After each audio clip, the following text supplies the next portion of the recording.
avec Dieu. Bonjour à tous et à toutes. Que la grâce infinie de notre Seigneur Jésus-Christ surabonde dans la vie de tout un chacun de nous par le souffle que Dieu nous a donné par son Fils Jésus-Christ. Nous sommes dans notre mission, il est temps, pasteur Emmanuel André.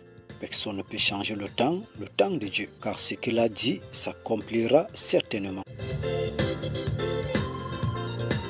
Nous parlerons donc ce matin, en ce jour, de la réussite. Qui peut réussir? Nous dirons donc, tout le monde peut réussir, car la vie n'a pas de canevas pour réussir. Juste travailler et bien travailler, puis attendre la production qui n'a pas de saison déterminée. Ne pas se précipiter, bien-aimé. Dieu seul maîtrise le temps favorable et relâche la grâce qui arrose le travail et conduit à une bonne récolte. Réussir ne veut pas dire automatiquement avoir de l'argent, le bien-être, tout ce qui contribue à l'épanouissement de l'homme. Réussir alors c'est quoi, bien-aimé?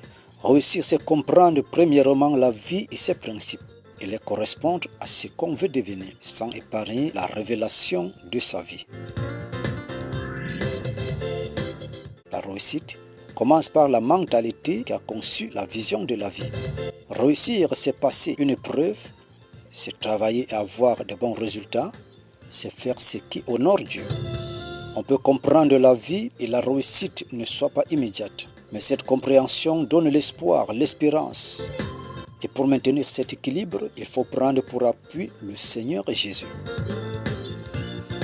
Parlant donc du travail, la Bible nous dit dans Jean chapitre 6, verset 27, « Travaillez non pour la nourriture qui périt, mais pour celle qui subsiste pour la vie éternelle, et que le Fils de l'homme vous donnera. » Bien-aimé, la nourriture qui périt ici, c'est cette nourriture qui ne peut nourrir Dieu. Donc Dieu ne profite de rien. Et celle qui ne périt pas, c'est ce qui restaure l'esprit. Et dans le travail, bien-aimé, si tu ne fais pas encore un travail physique, pratique, qui conduit à une rémunération, commence par travailler sur toi, en soi-même. En mettant de l'ordre dans ta vie, contrôler les pensées qui se développent en soi, dans son cœur, son cerveau, puis les orienter à ce qui honore le Seigneur. Aménager des relations qu'on estime bonnes et créer en d'autres. Réviser ses caractères et son style de vie au milieu des hommes si ceux-ci ne sont pas appréciables. Porter la correction dans ce qu'on a raté et bien d'autres encore. Tout ceci rentre toujours dans le travail qui peut nous apporter la réussite. Et cette manière peut également nous conduire à un travail physique pratique auquel nous attendons un salaire. Bien-aimé, la vie est d'abord le vouloir avant le pouvoir. Donc si tu veux réussir dans la vie et la volonté, et prends la décision de travailler en passant par ces différents types que nous avons énumérés dans notre développement. Dieu est fidèle et récompense la fidélité. Et tout homme qui a compris la marche avec le Seigneur pourra comprendre la vie et pourquoi pas réussir selon le Seigneur.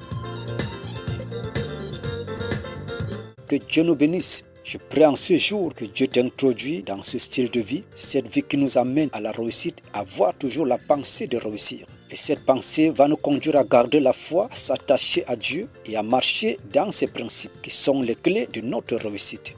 Que Dieu te donne ou alors t'introduise dans le travail qui te conduit à la réussite. Vis pour être un modèle dans la réussite, non seulement de ta vie, mais qui prépare aussi les générations futures, qui garderont l'image de cette personne qui a bien travaillé et qui a laissé de grands témoignages.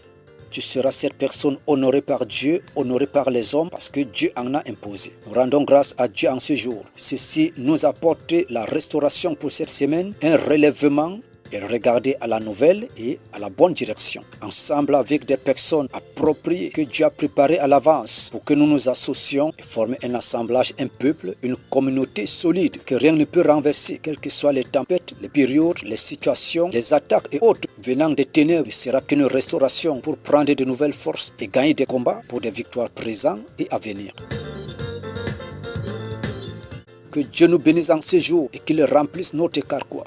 Bien-aimé, que Dieu te guérisse, que Dieu te relève, qu'il t'assiste et que ses anges t'accompagnent durant cette journée, en cette semaine, que rien ne soit au-dessus des capacités que Dieu a mises en toi. Reste et demeure fidèle à Dieu, regarde sur les montagnes d'où te vient le secours. Il ne manquera pas, bien-aimé, d'accomplir sa tâche dans ta vie. Que l'amour, la communion, la grâce, la lumière de Dieu qui sont accompagnés de la puissance de Dieu incarnent notre vie en ce jour, incarne ta vie et que tu deviennes solide, vainqueur à tous les niveaux. On devient ce qu'on a espéré et voir cela se réaliser. Que Dieu t'écoute en ce jour et que sa main soit posée sur ta vie et dans tout ce que tu fais. Et que les anges du Seigneur soient à tes côtés, car tu ne seras jamais seul lorsque ta foi reste invincible. Que Dieu nous bénisse tous et nous remplisse davantage. Dans le nom puissant de Jésus-Christ. Nous étions dans notre émission, il est temps, une partie de l'émission Digmasor qui veut dire c'est la prière. Pour toutes nos suggestions, nous répondons au 00229 46 61 94 03, notre WhatsApp de suivi en ligne. Restons connectés à ce Dieu et que son amour demeure dans nos vies, demeure dans ta vie bien-aimée. Dans le nom puissant de notre Seigneur Jésus-Christ. Amen, amen, amen.